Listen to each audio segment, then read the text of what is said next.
I figured, let me leave you, well, not leave you, but I want to get to a kind of surprisingly good story for once. I don't have many of these, so let's cherish this when it does happen, right? There is a all women's Catholic school in Indiana. It's called St. Mary's College. And over the summer, they did something rather surprising that I'm going to show you here. They changed their non discrimination policy. So, this is St. Mary's website. And look at these two parts about the non discrimination policy that I want to highlight for you. This is what they changed it to. I'm not going to read the whole thing, but basically they're saying St. Mary's does not discriminate in admission, and that includes discrimination on the basis of gender, gender expression, and gender identity. And the short way of interpreting that right here is St. Mary's, a Catholic school, says they are going to accept trans women. And that is shocking to me because obviously the Catholic Church definitely has a position on trans people, which is that they do not exist. And yet this college is saying, no, we're going to allow trans women to come to our school.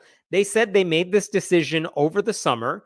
Their mission, after all, is to empower women through education at all stages in life. And they said basically, the policy is that if your sex is female or you consistently live and identify as a woman, you can apply to our school. And then maybe we'll take you, maybe we won't. But like, it's not going to stop us if you're trans. Like, you're not automatically a no, right? So the thing is, this may not be that shocking because private Catholic schools, not just the all women's one, but co ed ones and other ones, they routinely open their doors to students who don't share the values of the Catholic Church, people who oppose the Catholic Church, people who don't fit into the church's idea of a true Catholic. I mean, I got my graduate degree from a Catholic school in Chicago. Why? Why did I go there? Because they offered classes on Saturdays, and that's the day I could make it work with my schedule. And you know what? I really enjoyed my classes. I got my master's degree. It was really good. I didn't do anything Catholic. I didn't actually spend much time at the school outside of my classes, but I thought it was a good education. It was solid. It was fine.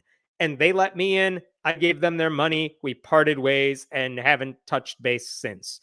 But that's the thing, like, Catholic schools let in other people all the time because a lot of them will just say, look, we have an educational mission that's based on whatever their Catholic values are.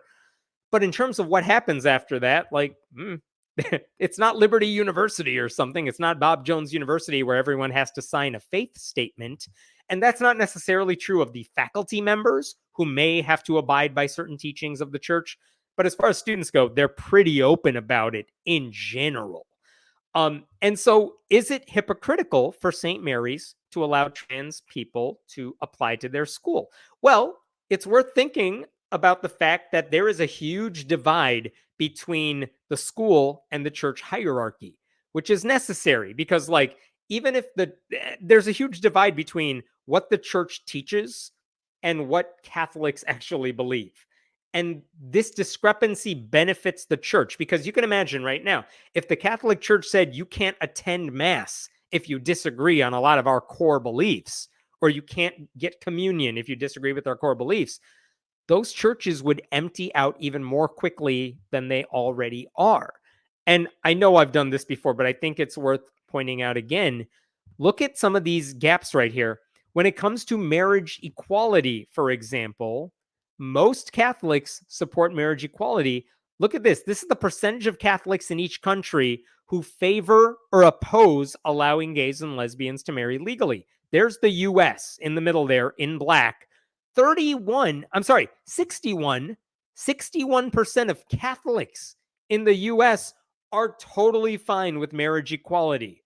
And I know that's lower than I want it to be, but that's 61% of Catholics who say they're for it. The church, the Vatican, the Pope, they absolutely say, no, this is not okay. So there's a huge divide. Here's another one for you. What about when it comes to trans people? Well, here's something. This is from 2019. The Vatican released basically a book. its first extensive statement on transgender identity. While including a call for love and respect, the document rejects the idea that gender is distinct from biological sex. A trans identity, the document asserts, seeks to annihilate the concept of nature. Harsh words, and that's what the Pope signed off on. You know what I mean? So the Catholic Church doesn't even believe that trans people exist. They think whatever your genitalia is at birth, you're stuck, you're good, that's it for life. And yet, what about practicing Catholics? This is also from the Pew Research Center, but check this out. 3/4 of US Protestant, I'm going to scroll down here. Look at Catholics at the bottom.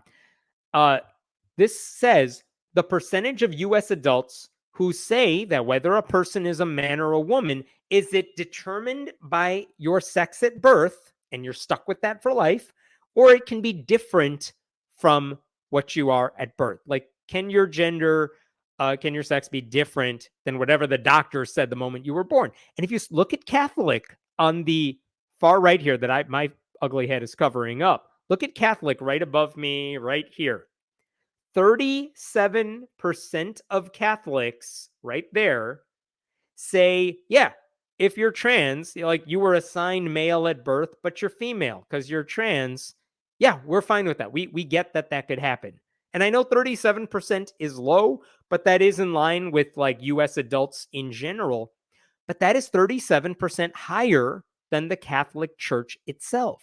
So again, there is this discrepancy when it comes to LGBTQ issues between what the Vatican says and how actual Catholics believe any of this stuff.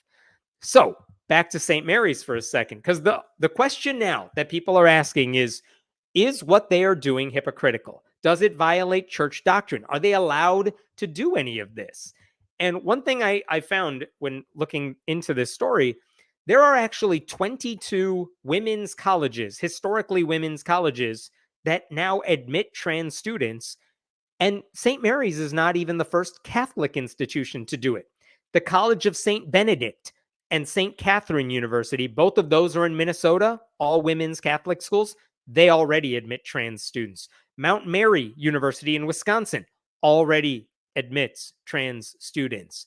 And St. Mary's president, her name is Katie Convoy, she actually mentioned those schools when announcing the policy change. I'm going to show you this article from, check this out. Look at what she said when speaking out about this. Earlier this year, Convoy assembled a president's task force for gender identity and expression that will present recommendations for how to handle housing and community education once they start letting in trans students. Fine. Look what she says. We are by no means the first Catholic women's college to adopt a policy with this scope. In drafting the language for this update, I have relied on the guidance of the executive team at the school and others to ensure that our message is not only in line with best practices for today's college students, but that it also encompasses our commitment to operate as a Catholic women's college, which is fantastic. Like she didn't just do this on a whim.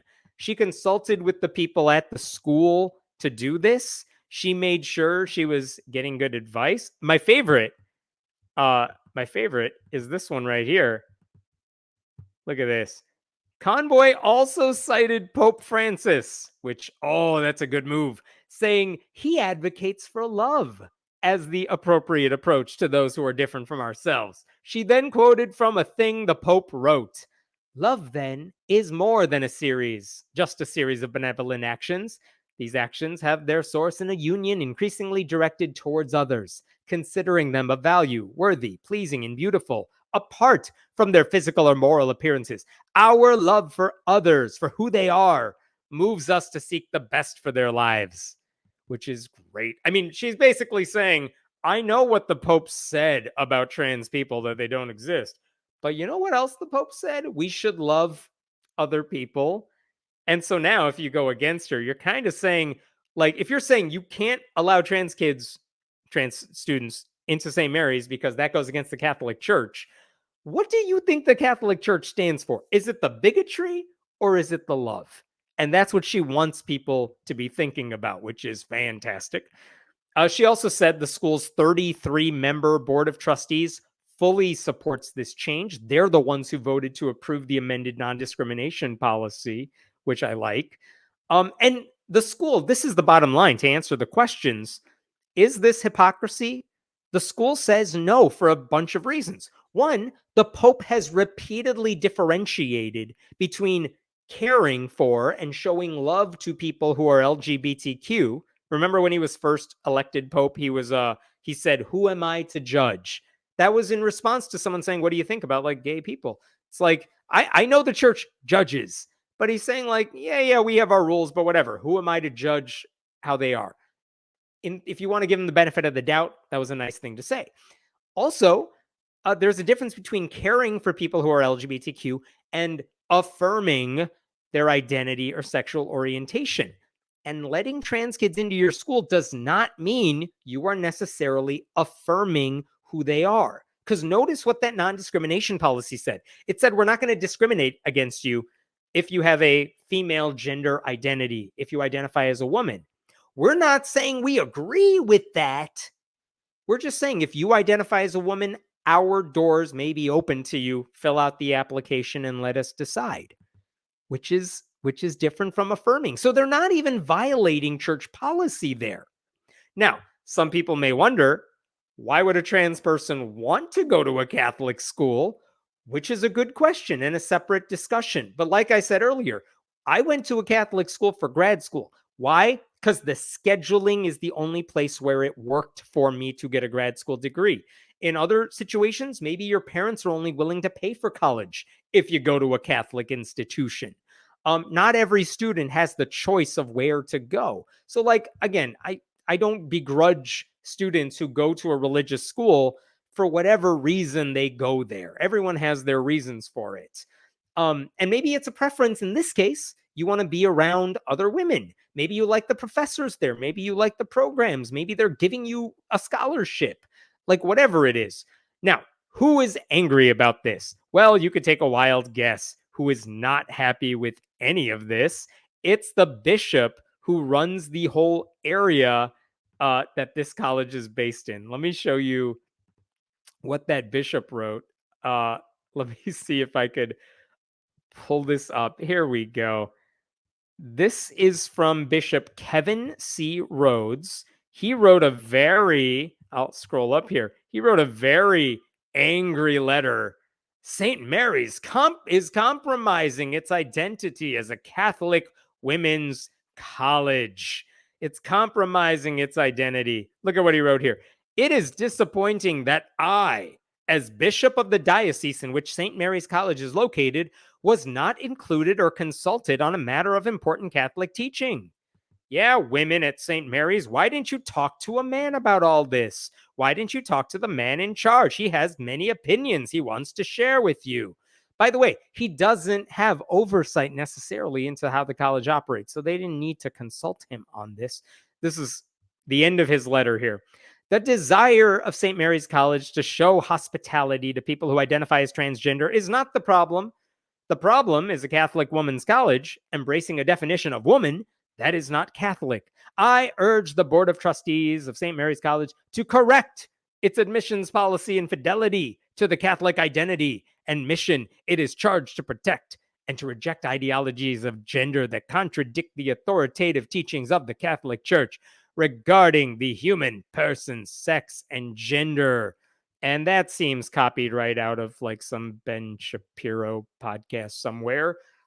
Again, the question goes back to, what did the college do that violates Catholic doctrine? Because they're technically not violating it. They're not saying we even support trans people. They're not doing anything for trans people. They're not saying we affirm and want, hormone surgeries for people who want them. Like, they're not doing anything like that. They're just saying, if you are trans, you can apply and we'll take your money.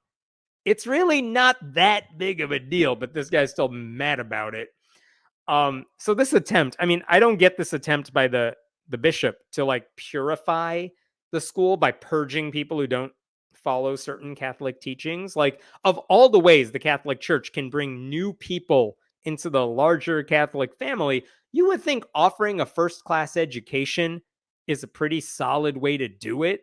You know, the looser you make your faith based policies, the more welcoming and useful the school becomes. And if young people want a connection to the Catholic Church, I would bet good money that they are going to be more drawn to the type of Catholicism preached at this university, at this college, than they are the type of Catholicism preached by this Bishop Rhodes, which is exclusive and bigoted and centered around the rules and not centered around love and inclusion. But one thing that a Catholic publication pointed out is that the bishop does have a little bit of power here. They said if he wants, after a formal warning, the bishop could prohibit the university from identifying itself as Catholic, or he could prohibit the reservation of the Blessed Sacrament in some campus chapels, or public celebration of the Mass at the university.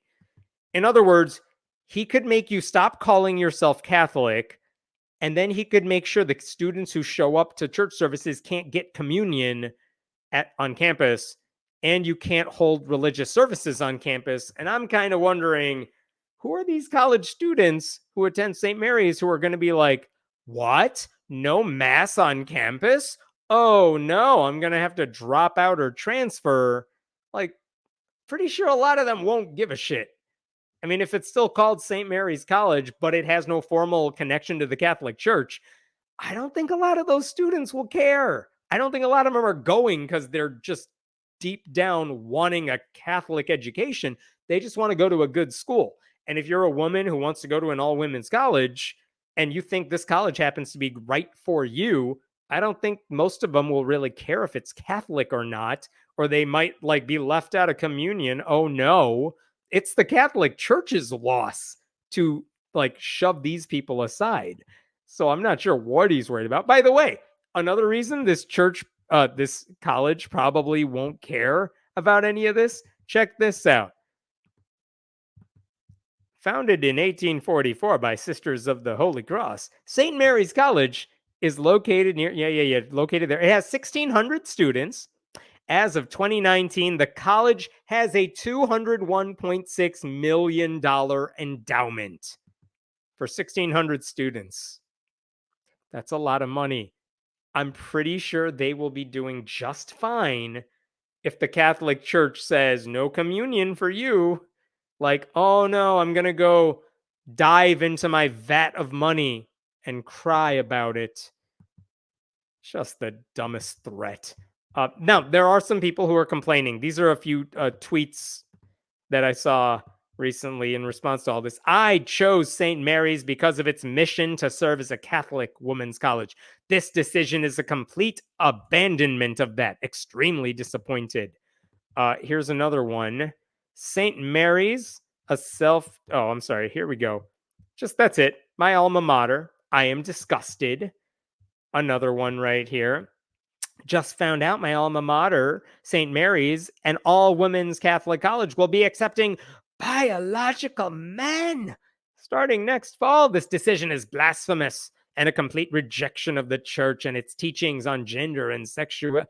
Yeah, it is a rejection of those teachings. It's not a rejection of those teachings. Like, again, they're not really saying the church is wrong. So I don't know what the complaints are about. How much money do you think these people who are complaining on Twitter, how much money do you think they give this school? Like, is the school really worried about losing their support? I don't know. I'm deeply disappointed as an alum in this decision. The school has betrayed its Catholic mission. Again, to which I say, what is the Catholic mission? Is it to make sure the rules are being followed, or is it to model yourself after Jesus and show love to people even when you disagree with them? It is clear that this person in this tweet thinks the mission of the Catholic Church is to be bigots and follow the rules, and it has nothing to do with love. And I think that says more about her than the college. Her loss, too. I don't know. A couple things, last little like PSs to this story. I should point out that this is not the first foray into LGBTQ issues. In fact, this is from 2021. They actually at St. Mary's unveiled an LGBTQ plus center, an office according to the Office for Student Equity. They opened up a center for LGBTQ students on campus. Again, that doesn't mean they're affirming those identities or orientations, but they're saying, we know you're marginalized, we know you have it rough, so you are welcome at our school, and we're going to provide this space for you so you can talk to each other and do whatever it is you do there. So that's interesting. On the flip side, this is also interesting. SMICS is the name students at this school call themselves. A couple years ago, well, it's not surprising to anyone that this Catholic school has an anti-abortion club on campus. So several years ago, a group of students who said, we want to start a club for pro-choice students, but actually it wasn't even pro-choice. Their argument is, we want to counter the misinformation that is being spread by the anti-abortion crowd, not just on campus, but in general. So we're not actually violating Catholic doctrine. We're not saying, hey, everyone, go have abortions. We're just saying there are students who think, female autonomy matters, that our rights matter. And there's a lot of things we could do, even within the confines of a Catholic institution, to push back against lies that are being spread against this. And what did the school do? They said no in 2019. They said no once again in 2022 after the Dobbs decision. And that's where they're at now. The school will not allow this pro-choice group to exist on campus. I think that's the wrong decision. But sometime between then and now, this school has said no to the pro-choice group, but yes to trans students. And I can't tell if that's hypocrisy or they're just finally moving in the right direction. Like, I would like to think they're moving in a better direction, but I'm not sure. They are meeting with the bishop. The people at the college are meeting with the bishop to at least explain themselves, but it's unclear how this works out. Like, I don't know if the bishop is going to seek his revenge on the college or if he's just going to make up some excuse and say they're rogue and they can do whatever they want. I'm sure he doesn't know how to interact with women, so that should be interesting.